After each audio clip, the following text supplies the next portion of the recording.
Chegamos ao segundo tópico da nossa lição. Agora nós vamos considerar um pouco da experiência de Elias e tirar algumas lições também de mordomia em base desta experiência do profeta Elias. A mensagem de Elias. Por que precisamos estudar a vida do profeta Elias? Irmão Wagner, por que é essencial para nós, nesse tempo presente, considerarmos a experiência do profeta que viveu há 2.800 anos, mais ou menos, atrás? Então, Luzilei, a primeira parte da notinha já responde, né? Os que devem preparar o caminho para a segunda vinda de Cristo são representados pelo fiel Elias. Então, nós, né, como povo, nós somos representados pelo fiel Elias. Do mesmo modo que João, né, veio no espírito de Elias, então essa responsabilidade recai sobre nós. Qual que era a mensagem de Elias? Daí vem o ponto que eu ia lhe perguntar, mas por que esse personagem, ou esses dois, né, Elias e João Batista? O que tinha de especial e que encontra uma conexão com o povo de Deus nesses últimos dias? Exatamente. Então a mensagem, irmão Luzilei, ele conclamava o povo para uma reforma em todos os aspectos, né, da vida espiritual. E em destaque aqui nesse tópico, eu gostaria de destacar aqui a mordomia, né? Sim.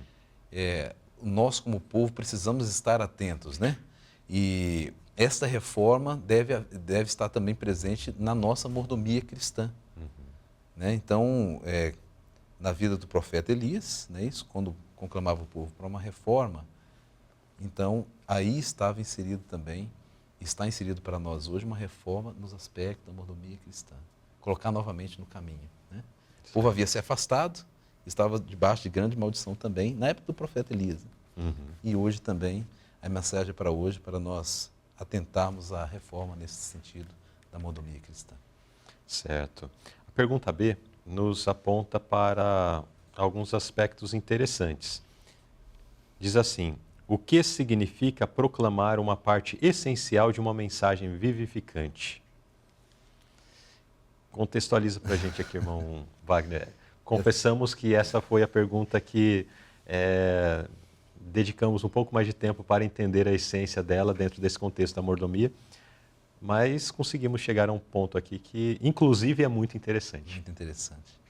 Esse episódio aqui, irmão Luzilei, envolvendo a viúva de Sarepta, é um dos mais, para mim, dos mais lindos da Bíblia, né? Então, resumindo aqui a questão da mensagem, é despertar, nesse caso, a fé e confiança nas promessas de Deus, né? Então, essa é a parte da mensagem do profeta Elias. Então, nós precisamos, como um povo, estar... na verdade, a mordomia é fé. Sim. Não é isso? Sim. O que a viúva de Sarepta exerceu? Fé e confiança. Elias disse, né? Traga alimento para mim. Não tenho. Apenas tenho algo que é o suficiente para eu e meu filho comer. Vai lá, faz primeiro para mim. Exatamente. E ela fez. Então as palavras do profeta despertaram fé, né? Confiança. Será que teria despertado em nós? Interessante. Hoje muitos experimentam a mesma experiência que a viúva de Sarepta. Eu já tenho várias experiências, você também já trabalhou como tesoureiro de associação, como departamento de mordomia. Poderíamos ficar aqui o dia todo contando experiências semelhantes, né? Sim. Mas essa da viúva aqui, de fato, ela desperta em nós algo diferente.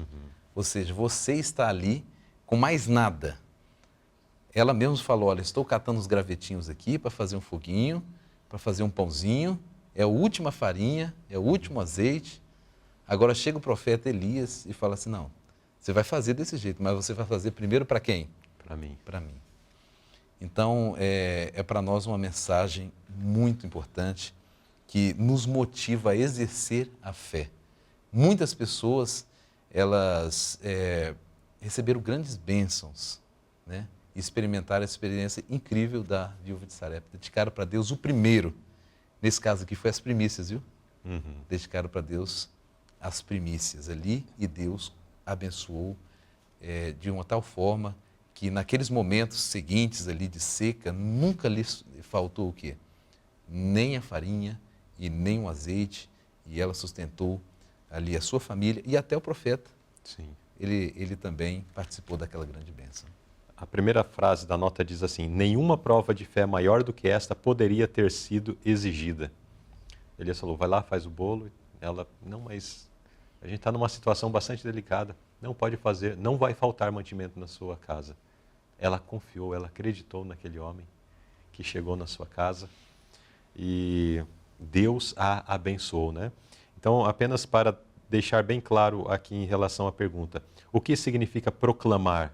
Então, esta mensagem relacionada aí à questão da mordomia, né? Exatamente. Significa despertar a fé e a confiança nas pessoas, que às vezes pensam, mas são tão pobrezinhas, são tão isso e tal, eu acho que eu não vou apresentar isso aqui. Eu acho que esses daqui Deus não vai fazer questão de que eles sejam generosos, de que eles contribuam. Mas ao agir dessa forma, nós estamos impedindo que a bênção de Deus toque aquele lar. Que eles manifestem fé, como a viúva manifestou, e foi abençoada. E as experiências mais incríveis, Luzilei, no ramo da mordomia, são justamente com as pessoas com menos recursos. Uhum. Era o dinheiro do gás, mas tinha que devolver o dízimo, né? Ou seja, o dízimo estava ali reservado e o gás acabou. E não tinha mais dinheiro. E o que fazer? Eu toco no dízimo ou eu compro o gás?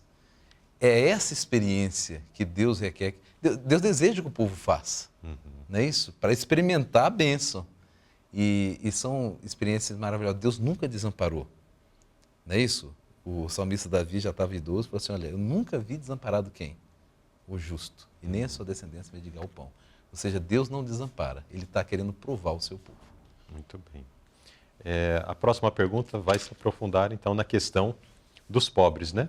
Por que Deus fornece bens às pessoas, incluindo os pobres? Para uns mais, para outros menos, mas Deus concede dos tesouros, né, dos seus tesouros às pessoas, mas com um propósito, com um objetivo. E qual é esse objetivo? Para que as pessoas assim, experimentem, né, ser um canal de bênção. Melhor coisa é dar do que receber. Não é isso o tema? Sim. Então, o desejo de Deus é que vençamos o egoísmo, Luzilei. Essa lição todinha, o contexto é esse. Deus deseja que nós vençamos o egoísmo. Isso só é possível através da liberalidade. Isso alcança o pobre e o rico. Não é isso? Aquele jovem rico, qual que era a diferença dele para a viúva? Ali ela só tinha, era tudo que ela tinha. Não é isso? Então, essa prova, né? Deus deseja que nós experimentemos essa maravilha que é a liberalidade, não é isso?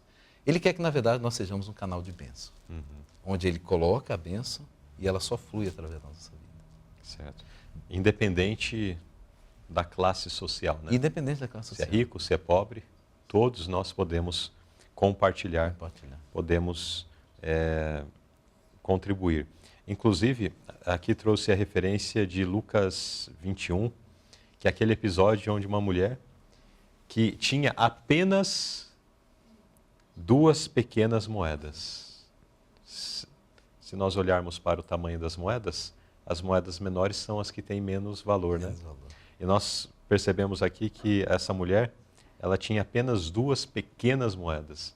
Ou seja, era muito pouco, mas era tudo que ela tinha.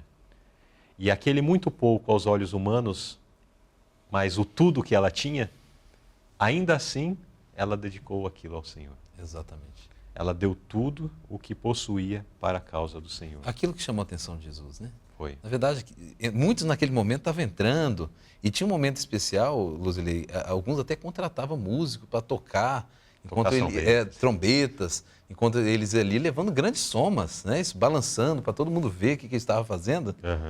Mas aquele dia o que chamou a atenção de Jesus era aquela viúva. E o texto diz, e o que eu acho bem interessante, é que era costume de Jesus estar no templo, naquele local, e observar como as pessoas levavam a oferta. Ou seja, quando nós estamos levando a nossa oferta na igreja, quem está ali observando? Jesus.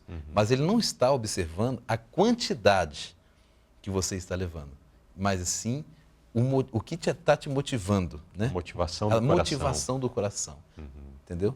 Então, há um texto inspirado que diz que não há outra forma de nós expressarmos gratidão a Deus senão através da oferta. Ele não provê outro meio. Que seja uma moeda, né? Que seja 2 moedinhas, que seja um valor, né? Não é o que está sobrando, mas é uma moeda que está ali o sacrifício, né? A pessoa está colocando ali um sacrifício, era tudo que ela tinha. Sim. Então Deus vê esse motivo e Ele está olhando. Né? Está olhando. Muito bem. Então, nesse segundo tópico, vimos um pouco da experiência de Elias e podemos tirar lições práticas para a nossa vida. E nos chama a atenção para a necessidade de sermos fiéis, independente da somatória dos recursos que temos em mãos. Todos nós somos convidados, chamados a sermos fiéis. E como já vimos no tópico anterior, apesar que o tópico falou da parte negativa, né? Que quando você retém, você não alcança a bênção, mas o oposto é também verdadeiro. Quando somos liberais, alcançamos as bênçãos e as promessas de Deus. E o desafio desse tópico é exatamente isso. Sermos liberais, contribuirmos com a causa de Deus, compartilharmos com as pessoas necessitadas. E Deus, que observou aquela viúva colocando ali as suas 2 moedinhas, também observa e é liberal em derramar suas bênçãos sobre aqueles que com a motivação certa contribuem, né, para o seu reino.